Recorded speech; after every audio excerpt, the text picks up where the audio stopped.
K P. Gopalan സ്മാരക ഗ്രന്ഥശാലാ മന്ദിരം ഉദ്ഘാടനം ചെയ്തു.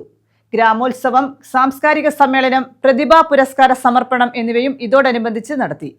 അവിഭക്ത കമ്മ്യൂണിസ്റ്റ് പാർട്ടി നേതാവായിരുന്ന കെ.പി. ഗോപാലന്റെ സ്മരണാർത്ഥം ചാത്തന്നൂർ ഉളിയനാടാണ് ഗ്രന്ഥശാലാ മന്ദിരം സ്ഥാപിച്ചത്. തൊഴിലാളി പ്രസ്ഥാനങ്ങളിൽ സജീവ സാന്നിധ്യമായിരുന്ന കെ.പി. ഗോപാലന്റെ സ്മരണാർത്ഥമാണ് ചാത്തന്നൂർ ഉളിയനാട് കെ.പി. ഗോപാലൻ സ്മാരക ഗ്രന്ഥശാലാ മന്ദിരം സ്ഥാപിച്ചത്. ഗ്രാമോത്സവം, സാംസ്കാരിക സമ്മേളനം, പ്രതിഭാ പുരസ്കാര സമർപ്പണം എന്നിവയോടെയാണ് മന്ദിരത്തിന്റെ ഉദ്ഘാടന കർമ്മം നടത്തിയത്. നവീകരിച്ച മന്ദിരവും വായനാ സംസ്കാരവും 2020 പ്രവർത്തനം ആരംഭിച്ച ഗ്രന്ഥശാല ചുരുങ്ങിയ കാലയളവിനുള്ളിൽ കൂടുതൽ സൗകര്യങ്ങളോടെ വിപുലീകരിച്ചാണ് പുതിയ കെട്ടിടത്തിലേക്ക് മാറിയത്.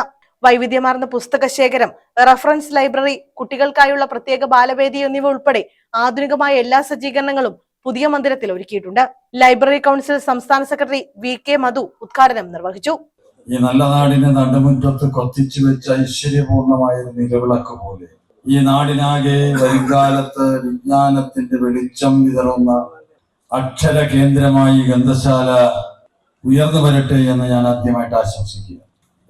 ഒരു നാട്ടിൻപുറത്തൊരു ഗ്രന്ഥശാല എന്ന് പറയുന്നത് ഒരു പ്രതിഷ്ഠയാണ്, ഒരു ആരാധനാലയമാണ്, ഒരു വിശ്വാസ കേന്ദ്രമാണ്, ഒരു വിജ്ഞാന കേന്ദ്രമാണ്. ആ ഓരോ പ്രതിഷ്ഠയിലൂടെയും നാടിന്റെ ഹൃദയത്തിൽ അഷ്ടബന്ധമിട്ട് ഉറപ്പിക്കുന്ന ഓരോ പ്രതിഷ്ഠയിലൂടെയും ഒരു സന്ദേശമാണ്, അറിവിന്റെ ഒരു നിലാമഴയാണ് നമ്മുടെ സമൂഹത്തിന്റെ മുന്നിൽ സമർപ്പിക്കുന്നത്. ശ്രീനാരായണ ഗുരുദേവൻ കേരളത്തിൽ അങ്ങോളം ഇങ്ങോളം നിരവധി പ്രതിഷ്ഠകൾ നടത്തി. കേരളത്തിന് പുറത്തുനിന്ന് അദ്ദേഹം തൃശ്ശൂരിനടുത്ത് കാരമൂട് എന്ന് പറയുന്ന സ്ഥലത്ത് അദ്ദേഹം നടത്തിയൊരു പ്രതിഷ്ഠ, ശ്രീകോവിലിനുള്ളിൽ അദ്ദേഹം നിറഞ്ഞു കത്തുന്നൊരു നിലവിളക്ക് കത്തിച്ചു.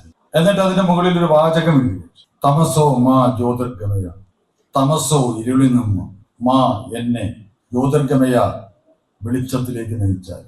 സാംസ്കാരിക സമ്മേളനത്തിന്റെ ഉദ്ഘാടനം കവിയും അധ്യാപകനുമായ ഡോക്ടർ തോട്ടം ഭുവനചന്ദ്രൻ നായർ നിർവഹിച്ചു. ഗ്രന്ഥശാല പ്രസിഡന്റ് പി. ബിജു അധ്യക്ഷത വഹിച്ചു. കെ.പി. ഗോപാലൻ അനുസ്മരണവും ഇതോടനുബന്ധിച്ച് നടന്നു. Ithikkara block panchayat president S. Sushila Devi reference library ഉദ്ഘാടനം ചെയ്തു. കൊല്ലം ജില്ലാ പഞ്ചായത്ത് അംഗം അഡ്വക്കേറ്റ് ആർ. ദിലീപ് ബാലവേദി കലോത്സവം ഉദ്ഘാടനം ചെയ്തു.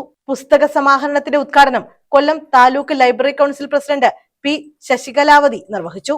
ജില്ലാ ലൈബ്രറി കൗൺസിൽ എക്സിക്യൂട്ടീവ് അംഗം B. S. Sreelekha, taluk library council president Pradeep Kumar Parippally എന്നിവർ ചേർന്ന വിവിധ പദ്ധതികൾക്ക് തുടക്കം കുറിച്ചു. ചിറക്കര ഗ്രാമപഞ്ചായത്ത് പ്രസിഡന്റ് ഉല്ലാസ് കൃഷ്ണൻ, ഗ്രന്ഥശാല secretary T. R. Deepu, joint secretary R. Anilkumar, ജനപ്രതിനിധികൾ, രാഷ്ട്രീയ സാംസ്കാരിക രംഗങ്ങളിലെ പ്രമുഖർ തുടങ്ങിയവർ പങ്കെടുത്തു. ന്യൂസ് ബ്യൂറോ, കൊല്ലം.